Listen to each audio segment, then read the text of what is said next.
Thank you so much. There's a great line in the work of T.S. Eliot. He says that we don't inherit traditions, we work to make ourselves worthy of them. I think of the traditions that we all are working to make ourselves worthy of. You know, it's often said that young people represent change, but we also represent continuity. And for religious traditions, continuity is really important. We Muslims believe that all of us are part of the continuity that begins with the breath of God and the emergence of Prophet Adam. May the peace and blessings of God be upon him as our common ancestor. And all of us here at the Parliament of the World's Religions represent a continuity with the 1893 Parliament, the first interfaith event in the Western Hemisphere that was given the charge, from now on, the great religions of the world make war no longer on each other, and instead on the giant ills that afflict humankind.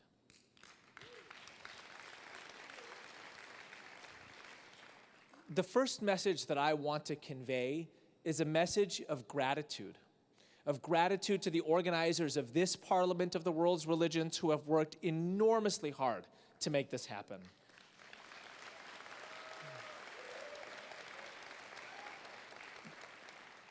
Gratitude for the people who organized the parliaments and the other major interfaith events of the 1990s that nurtured me and Interfaith Youth Core in the early days. Young people will never forget the first people who believed. I will never forget Jim Kenney and Dirk Ficka, Victor Kazanjian, Charles Gibbs, Bishop Swing, Kay Lindahl, the first people who believed in Interfaith Youth Core. I will never forget Brother Wayne Teasdale.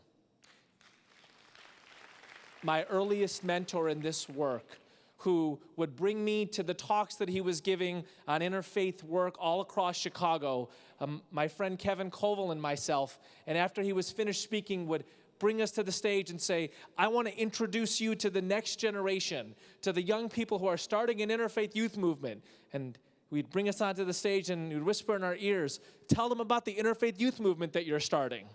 And we'd be like, we're not starting an interfaith youth movement. He's like, well, you better make it up on your way to the microphone. You got about 12 steps.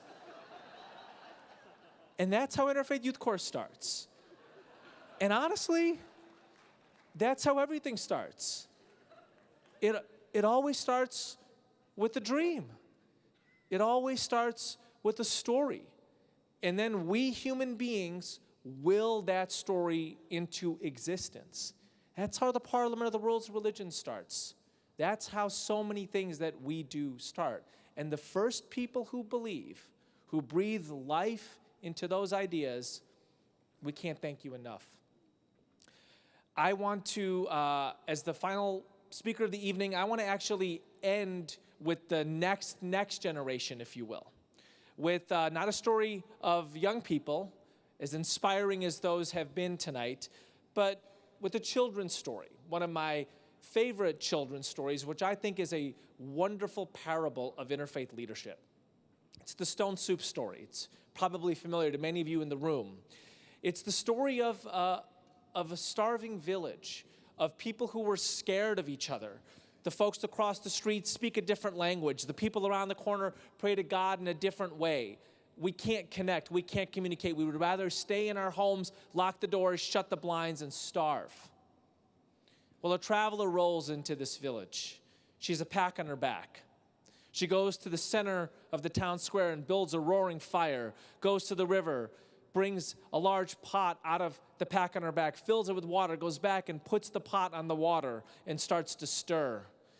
And some of the children in the houses feel this kind of energy in the town center, and they peek through the blinds, and finally their curiosity gets the best of them. They open the doors and they go running out of their houses, and they gather around this woman and they say, what are you doing?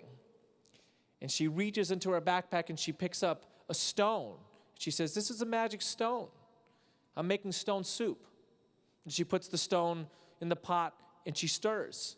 And one of the kids says, well, I'm hungry. Is it ready yet?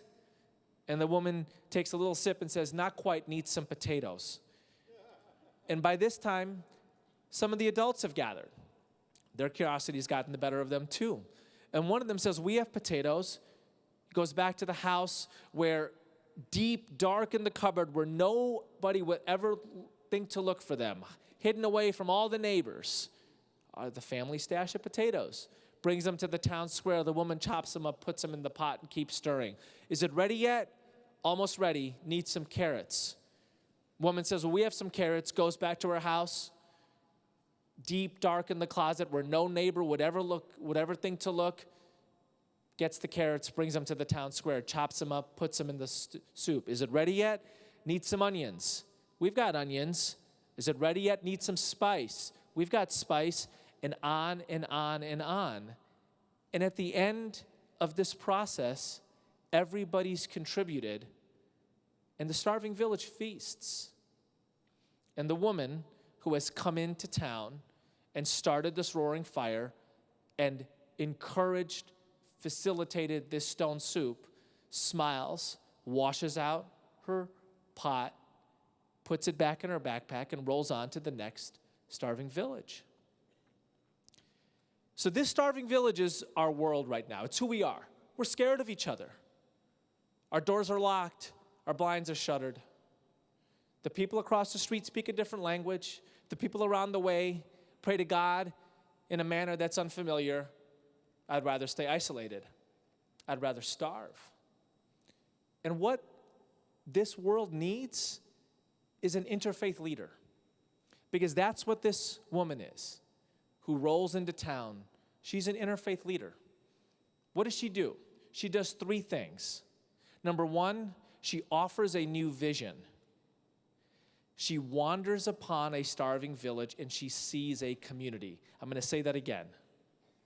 She wanders upon a starving village and she sees a community. None of these people saw a community. They were inhabitants of a similar geography. They didn't think of themselves as a community. But this interfaith leader, this woman who rolls into town, she sees community. There's a great line by Marcel Proust. The true journey of discovery is not in seeing new landscapes, it's in developing new eyes. The first thing a leader does is see things differently. Max Dupre once said, a leader defines reality. That's what a leader does, defines reality. This woman rolls into town, happens upon a starving village, and sees a community. The second thing this woman does, she recognizes that every household has something to contribute. Y'all listen to my man Abu Bakr's Khan's story. So what's the brilliance of his story, right? We Muslims have something to contribute when Vancouver is freezing. We have a masjid that can be a homeless shelter.